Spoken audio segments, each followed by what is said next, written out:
안녕하세요. 얼핏트 투자자 보호센터장 이해붕입니다. 오늘은 투보센 인사이트 그 두 번째로 지난 시간에 이어서 루미스 진리브랜트 법안이 있죠. 책임있는 금융혁신법안의 핵심 용어인 앤실러리 에셋 그 개념과 시사점에 대해서 말씀드릴까 합니다. 이 책임있는 금융혁신법안은 디지털 자산에 대해서 하위 테스트를 적용하는 오랜 문제를 해결하려고 합니다. 이 앤실러리 에셋에 대한 감독 관할을 명확하게 조정하려는 법안이라고도 할 수 있는데요. 이 하위 테스트가 무언가 하면 잘 아실 겁니다. 이 투자 계약이 무언가 하는 건데요. 그 요소는 세 가지입니다. 첫째는 제3자의 주된 경영 노력으로부터 나올 수익을 기대하고 그 공동사업에 금전을 투자하는 것. 이 세 가지입니다. 영어로는 Invest of money to a common enterprise with an expectation of profit which derived from the efforts of others 이렇게 되어 있습니다. 그래서 이 세 가지 요건이 투자 계약을 판단하는 기준으로 1946년에 미국 연방대법원에서 판결로 성립된 것인데요. SEC는 이 하위 테스트를 근거로 해서 대부분의 ICO가 이 투자 계약성을 갖고 있는 증권이다. 그래서 증권에 따른 규제들, 공시 규제, 그 발행인 등록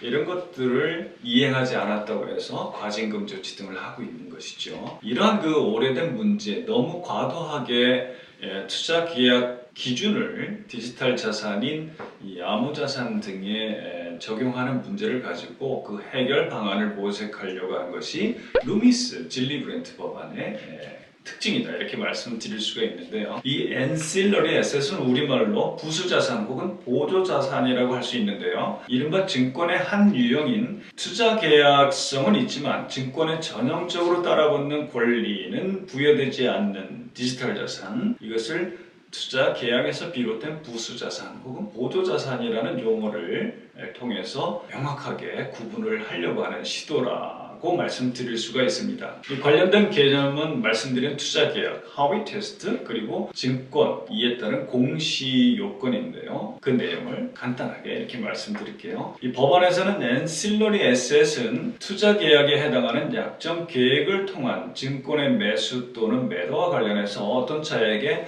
제한, 판매, 그 밖의 방법으로 제공된 무형의 대체 가능 자산이다. 그래서 여기 fungible asset이라고 합니다. 여러분들 NFT를 통해서 대체 불가 자산은 잘 알고 계실 겁니다. 그 밖에 이제 디지털 가상 자산을 대체 가능 자산이라 이렇게 하고 있는데요. 이 앤실러리 에셋은 투자 계약성은 있지만 증권에 따라붙는 의결권, 그리고 수익에 대한 권리, 그리고 파산 시 자녀재산 분배 청구권이라든지 이런 권리가 따라붙지 않는 것을 다시 말하면 증권 유사 권리죠. 그런 증권 유사 권리가 따라붙지 않는 것들을 전부 앤실러리 에셋이라고 이렇게 규정을 합니다. 이렇게 정의하게 되면 토큰들이 투자 계약에 따른 증권으로 판매되었다는 이유만으로 증권이라는 지위를 갖게 되지 않는다. 이런 뜻을 갖게 됩니다.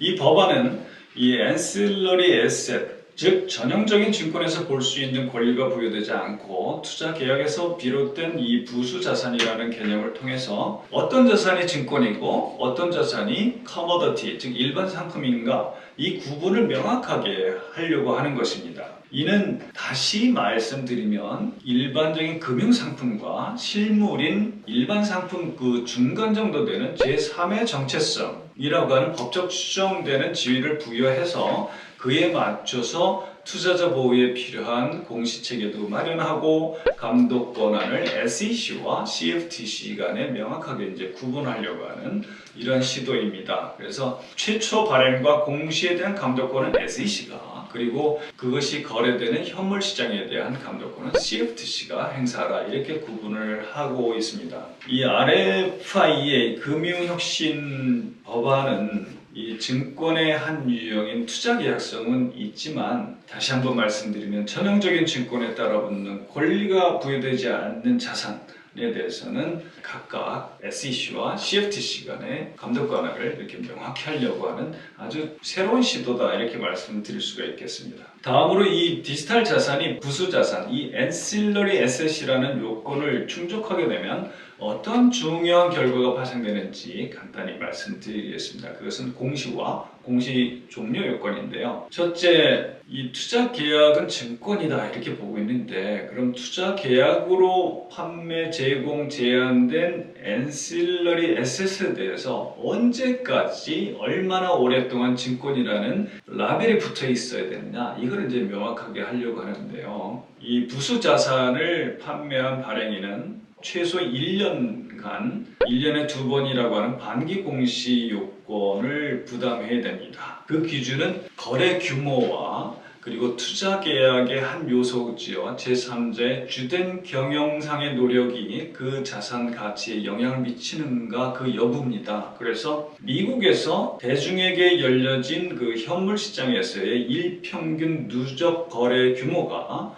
500만 달러 이상이고, 그리고 그 부수 자산의 가치에 영향을 미치는 제3자의 경영적인 또는 기업가적인 노력이 있느냐입니다. 있다고 하면 이 부수 자산에 관한 정보, 발행인에 관한 정보를 포함한 30가지 공시 의무를 이행을 해야 되는데요. 발행인에 관한 정보는 과거 이 부수자산 개발 경험이라든지 관련 기술, 그리고 경영진과 이해관계인이 이 부수자산을 어떻게 거래를 했는지 거래 내역 정보 등이 있고요.